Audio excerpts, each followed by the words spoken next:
ये संकेत मतलब आपकी जीत तय है।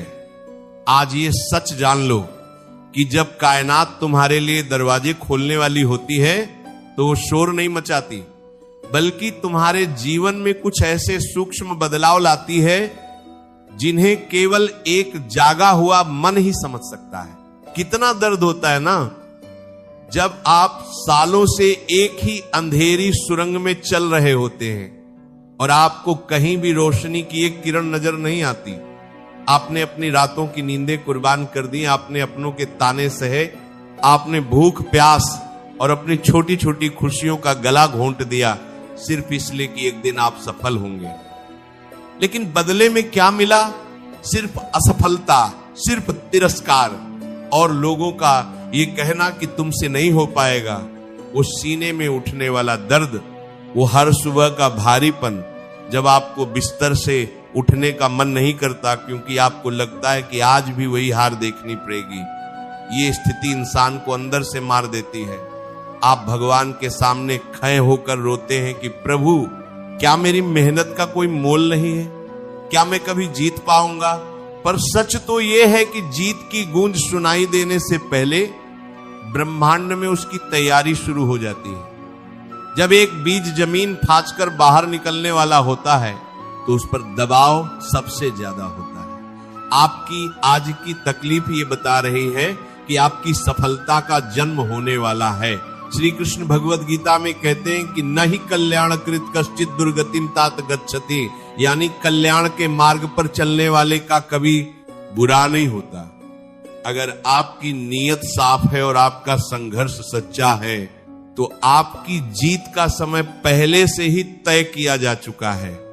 बस आपको उन संकेतों को समझना होगा जो ये बताते हैं कि अब आपके वनवास का अंत होने वाला है और विजय का तिलक आपके माथे पर लगने वाला है। इसका समाधान यह है कि जब आप हारने की कगार पर हों तो अपनी नजरें उन संकेतों पर टिकाएं जो ईश्वर आपको दे रहे हैं। समाधान है अटूट धैर्य और अपनी ऊर्जा को अंतिम प्रहार के लिए बचा कर रखना। जीत तय होने का सबसे बड़ा संकेत है आपकी आंतरिक स्थिरता। जब बाहर तूफान मचा हो, लोग आपका मजाक उड़ा रहे हो, लेकिन आपके भीतर एक अजीब सी शांति हो कि जो होगा देखा जाएगा, मैं अपना काम करता रहूंगा, तो समझ लेना कि आपका आधा काम हो गया है। ये संकेत आपकी सोच, आपके सपनों और आपके आसपास के छोटे छोटे बदलावों के रूप में आते हैं। इन संकेतों और जीत के अटल विधान को समझने के लिए हमें पुराणों के उस प्रसंग की ओर चलना होगा जहां एक राजा ने अपना सब कुछ खो दिया था, लेकिन कुछ विशेष संकेतों ने उसे बताया कि उसकी जीत और पुनर्स्थापना तय है। ये कथा है मार्कंडेय पुराण के देवी महात्म्य से, जूही राजा सुरथ की। राजा सुरथ एक न्यायप्रिय राजा थे, लेकिन उनके ही मंत्रियों और शत्रुओं ने उनके साथ विश्वासघात किया। उनका राज्य छिन गया, उनका खजाना लूट लिया गया और यहां तक कि उनके अपने परिवार ने भी उन्हें त्याग दिया। राजा सुरथ अकेले जंगल में भटक रहे थे, गहरे तनाव और अवसाद में थे, लेकिन उसी समय उन्हें कुछ दिव्य संकेत मिलने लगे। उन्हें जंगल में महर्षि मेधा का आश्रम मिला, जहां हिंसक पशु भी अपनी शत्रुता त्याग कर शांत भाव से रहते थे। यह पहला संकेत था कि उनकी आंतरिक अशांति अब समाप्त होने वाली है। जब उन्होंने महर्षि से अपनी पीड़ा कही तो महर्षि ने उन्हें देवी की उपासना और शक्ति के रहस्य के बारे में बताया। राजा सुरथ को अपने ध्यान में साक्षात पराशक्ति के दर्शन होने लगे और उनके भीतर का भय पूरी तरह समाप्त हो गया। उनके मन में विजय का अटूट विश्वास जाग गया, जबकि उनके पास न सेना थी और न धन। यही वो सबसे बड़ा संकेत था, निर्भयता। इसके बाद देवी की कृपा से उन्होंने न केवल अपना खोया हुआ राज्य वापस पाया, बल्कि वे अगले मनवंतर के अधिपति सावर्णी मनु बने। ये कहानी हमें सिखाती है कि जब आप पूरी तरह टूट चुके होते हैं, तभी ईश्वर आपको सबसे बड़ी जीत के लिए तैयार कर रहे होते हैं। पहला संकेत जो आपकी जीत की पुष्टि करता है वह है आपके भीतर से शिकायतों का खत्म होना। जब आप अपनी परिस्थितियों को दोष देना बंद कर देते हैं और ये स्वीकार कर लेते हैं कि जो भी हो रहा है मुझे मजबूत बनाने के लिए हो रहा है, तो समझ लीजिए कि आप जीत के बहुत करीब हैं। ईश्वर उन्हीं को बड़ी सफलता देते हैं जिनका कंधा जिम्मेदारी उठाने के लायक हो जाता है। जब आप रोने के बजाय समाधान ढूंढने लगते हैं तो समझो काम हो गया। दूसरा संकेत है पुराने और नकारात्मक लोगों का आपके जीवन से अचानक चले जाना। अक्सर हम इसे धोखा या नुकसान समझते हैं, लेकिन यह ब्रह्मांड की सफाई प्रक्रिया है। जब आपको ऊंचा उड़ना होता है तो कुदरत आपके पैरों से वो बेनियां काट देती है जो आपको नीचे खींच रही थी।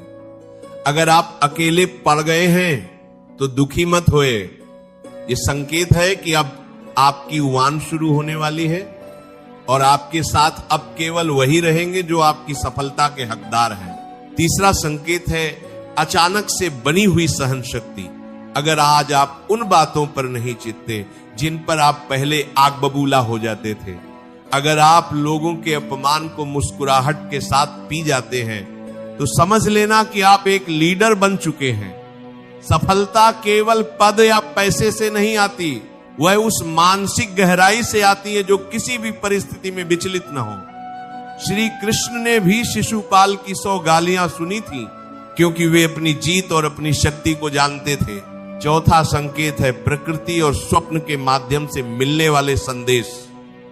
यदि आपको बार बार उगता हुआ सूरज, बहता हुआ निर्मल जल या दिव्य स्थान सपने में दिखाई दे रहे हैं, तो ये आपकी आत्मा का संकेत है कि आपकी सकारात्मक ऊर्जा अपने चरम पर है। साथ ही यदि आप ब्रह्म मुहूर्त में बिना किसी अलार्म के जाग रहे हैं और जागते ही आपके मन में एक नया उत्साह है, तो समझो द्वारकाधीश ने आपके लिए रास्ता खोल दिया है। पांचवा और सबसे महत्वपूर्ण संकेत आपके भीतर की अंतरात्मा की आवाज, इंट्यूशन। जब आपको अंदर से यह महसूस होने लगे कि मेरा समय आने वाला है, भले ही बाहर कुछ भी अच्छा ना दिख रहा हो, तो उस आवाज पर भरोसा करें। वो आवाज आपकी नहीं बल्कि आपके भीतर बैठे परमात्मा की होती है। जब आपका विश्वास इतना गहरा हो जाता है कि आपको अपनी जीत पर शक ही नहीं रहता, तो विधाता को भी आपके लिए अपनी कलम बदलनी पड़ती है। रिश्तों की सच्चाई भी इसी जीत से जुनी है। जो लोग आज आपका मजाक उड़ा रहे हैं, वही कल आपके साथ फोटो खिंचवाने के लिए कतार में खड़े होंगे, लेकिन आपको उस समय भी शांत रहना है। सफलता का असली मतलब यह है कि आप अपनी जज्जों से जुड़े रहें। धोखा आपको मजबूत बनाता है, असफलता आपको अनुभवी बनाती है और दर्द आपको संवेदनशील बनाता है। ये सब आपकी जीत के लिए आवश्यक सामग्री है। धैर्य रखिए, क्योंकि जीत का स्वाद उसी को मिलता है जिसने भूख सही हो। विश्वास रखिए उस सामरे सरकार पर। वो देख रहा है कि आपने कितनी रातें जागकर काटी हैं। वो जानता है कि आपने कितनी बार गिरकर भी खुद को संभाला है। उसकी डायरी में आपकी एक एक बूंद पसीने का हिसाब लिखा है और वो ब्याज समेत सब वापस करेगा। मानवीय अनुभव हमें सिखाते हैं कि जीत केवल मैदान में नहीं बल्कि पहले दिमाग में जीती जाती है। अगर आपने मन में मान लिया है कि आप जीत गए हैं, तो दुनिया की कोई ताकत आपको हरा नहीं सकती। किस्मत का रोना वो रोते हैं जो कर्म से भागते हैं। आप तो कर्म योगी हैं।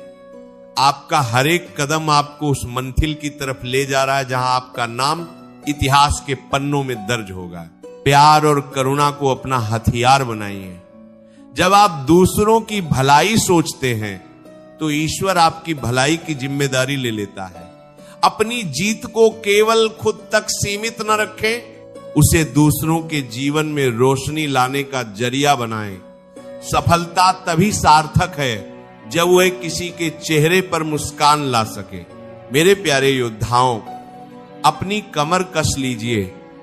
अगर आपको ये संकेत मिल रहे हैं, तो अपनी मेहनत की गति को 10 गुना बढ़ा दीजिए। अब रुकने का समय नहीं है। अब तो उस आखिरी प्रहार का समय है जो दीवार को गिरा देगा। खुद पर गर्व कीजिए कि आपने हार नहीं मानी। आप उस बीज की तरह हैं जिसने पत्थर को चीरकर बाहर निकलने का साहस दिखाया है।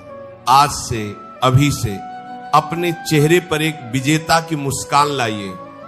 दुनिया को ये मत बताइए कि आप कितने दुखी हैं, बल्कि दुनिया को ये दिखाइए कि आप कितने मजबूत हैं।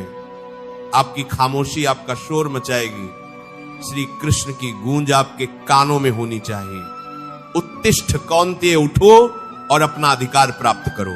भरोसा रखो, जो होता है अच्छे के लिए होता है। आज की ये तपस्या कल की वो चमक बनेगी जिसे दुनिया देखती रह जाएगी। जीत आपकी तय है, क्योंकि आपने ललना नहीं छोता, और जो ललना नहीं छोता उसे ईश्वर कभी हारने नहीं देता। अगर आज के इस संदेश ने आपकी रगों में दौड़ते हुए खून में एक नई ऊर्जा भर दी है, अगर आपको विश्वास हो गया है कि ईश्वर आपको जीत के संकेत दे रहे हैं, तो इस संकल्प को अपने भीतर और गहरा होने दें। आप अकेले नहीं हैं, आपके साथ साक्षात नारायण खड़े हैं। इस जीत के एहसास को, इस अटूट विश्वास को अपने तक सीमित न रखें। न जाने कितने लोग आज हार मानकर बैठने वाले होंगे, जिन्हें शायद आपकी एक बात, एक साझा किया गया संदेश फिर से खसा कर दे। जीत वही है जो सबको साथ लेकर आगे बढ़े। आज से अपने हर कर्म को उस मुरली मनोहर के चरणों में अर्पित कर दीजिए और निश्चित हो जाइए, वो आपकी नैया का केवट है, वो आपको डूबने नहीं देगा। श्री कृष्ण की ये शिक्षाएं ही वो दिव्य प्रकाश हैं जो आपके हर अंधेरे को खत्म कर देंगी। अगर आपको इस वीडियो से अपनी जीत का भरोसा मिला है और आपको भी ये दिव्य संकेत महसूस हो रहे हैं, तो हमारे इस परिवार के साथ जुड़ें। आपकी एक छोटी सी प्रतिक्रिया हमारे लिए वो ऊर्जा है जो हमें इस मार्ग पर और भी दृढ़ता से चलने की शक्ति देती है। अपनी श्रद्धा और अपने अनुभव को व्यक्त करने के लिए कमेंट में राधे राधे जरूर लिखें। आपके एक एक शब्द से यह प्रमाणित होता है कि आप भी उस दिव्य सत्ता के साथ जुड़ चुके हैं। चैनल को सब्सक्राइब करें, इस वीडियो को लाइक करें और उन सभी तक पहुंचाएं जो अपनी जीत का इंतजार कर रहे हैं। कमेंट में राधे राधे लिखें, सब्सक्राइब करें और अंत में राधे राधे, जय श्री कृष्ण।